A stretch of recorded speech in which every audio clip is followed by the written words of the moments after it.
disability is not just a provincial issue.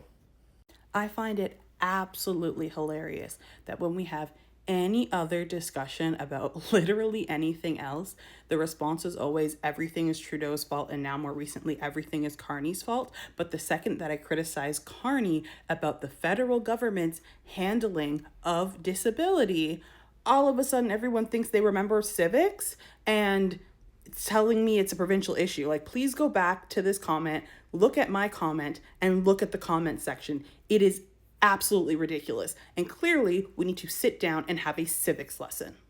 The TLDR on this entire situation is that Mark Carney is beat-bopping, meeting with all of these world leaders for the G20 summit. And as a part of that, he has pledged $1 billion in foreign aid towards healthcare, in effect.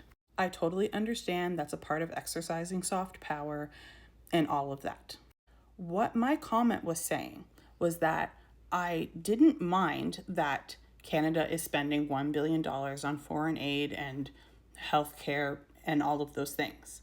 But my issue is that if Mark Carney can conceptually understand the importance of healthcare and well-being for people in foreign countries and how that benefits Canada, why doesn't he comprehend that those same things are important for his own citizens, and yet he consistently is abandoning or making the life harder for disabled people?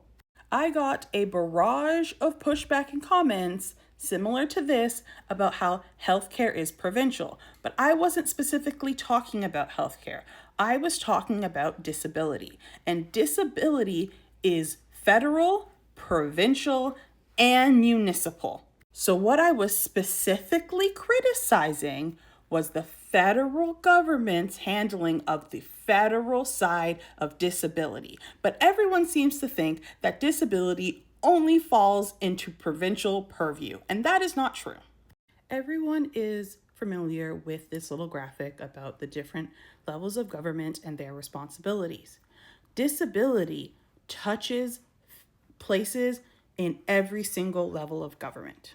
I'm going to use this AI summary for demonstrative purposes only. This is what I specialize in. This is what I do every day. I have extensively researched, but generally y'all need visual aids. So this is just a visual aid.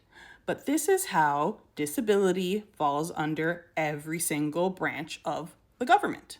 So for the municipal government, they touch disability in things like local transit. So for example, how the TTC is not fully accessible yet and Wheel-Trans sucks. Or parks, and how pretty much most public parks, except for really specifically designed ones, are not fully accessible and barrier-free access so that every single child, no matter their disability, can play in a park. The provincial government handles things like social services. So for me in Ontario, that would be ODSP and the AODA. Or they're in charge of things like education and making sure that education in Ontario is fully accessible, which it is not. And then you have the federal government and the things that I was actually criticizing. These are things like the Disability Tax Credit, the Canada Disability Benefit, the Accessible Canada Act, the lack of a dedicated Minister of Disabilities, the 2025 budget that screws over disabled people, the decision to put reciprocal tariffs on things like mobility aids that only affect disabled people. Do we understand what I'm criticizing now? So again, if Mark Carney can conceptualize that the well-being of people in foreign countries and exercise soft power is beneficial to Canada, why does he not seem to comprehend that the well-being of disabled people in Canada and them having the things they need to survive and to be able to live and not be in legislative poverty would benefit Canada and our economy? The federal Liberal government said that $2,000 a month was the bare minimum to survive in Canada, and that was 5 years ago.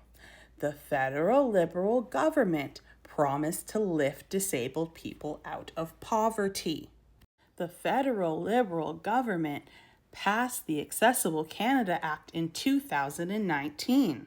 The federal Conservative government ratified the UN Convention on the Rights of Persons with Disabilities all the way back in 2010.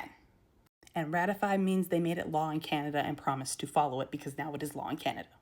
So this excuse about Carney has a lot on his plate right now is not going to fly and does not absolve him of criticism, because the government always has a lot on their plate, okay? When they ratified the UN Convention in 2010 and then didn't do anything and are still not following that, the excuse was, oh, well, we're still recovering from the financial crisis, blah, blah, blah, blah, blah. Then in 2016, it was the opioid epidemic, and that really was hitting a fever pitch. And oh my gosh, we can't focus on disability because we need to solve the opioid crisis first.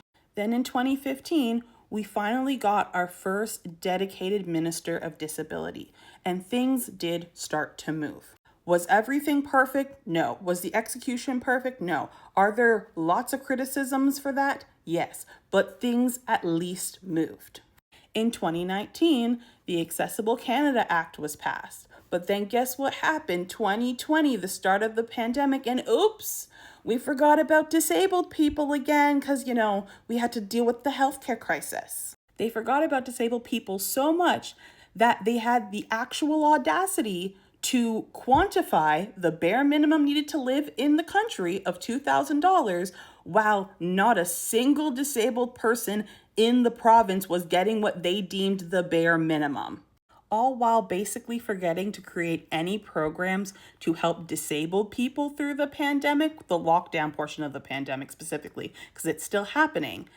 Even though disabled people were the most impacted and needed the most help and were the ones mostly dying, they literally forgot to help the disabled people. When they got pushback on that, they admitted that they made a mistake, they were wrong, they said our bad, we're gonna fix it. We're going to lift disabled people out of poverty. We promise we're gonna lift disabled people out of poverty, which only amounted to a maximum of $2,400 a year. Someone please explain to me how less money than the average 1 month's worth of rent for a 1-bedroom apartment in Toronto or Vancouver is lifting anybody out of poverty. And now the excuse is the US, Trump, and the trade wars. The root of the issue is that y'all, Mark Carney, and the general Canadian population do not value disabled people. You do not think we add to community or economy, which is completely untrue. We are 27% of the national population. Note how the second that these trade wars affected steel workers or auto workers, immediately there was spun up programs to help those people. And yet from 2010 to 2025, there is always an excuse on why you cannot help disabled people or fulfill the promises made to disabled people. Canadian Steel directly employs 23,000 people and indirectly employs an additional 100,000 people. But we made sure that they had their support. The core sports sector in Canada employs approximately 100,000 people, but they sure as heck have a dedicated minister of sports. But when it comes to the 8 million disabled people in Canada, more than a quarter of our population, there is nothing. Promises are constantly broken and funding either gets frozen or reduced. The truth of the matter is, y'all just hate disabled people. The government hates disabled people.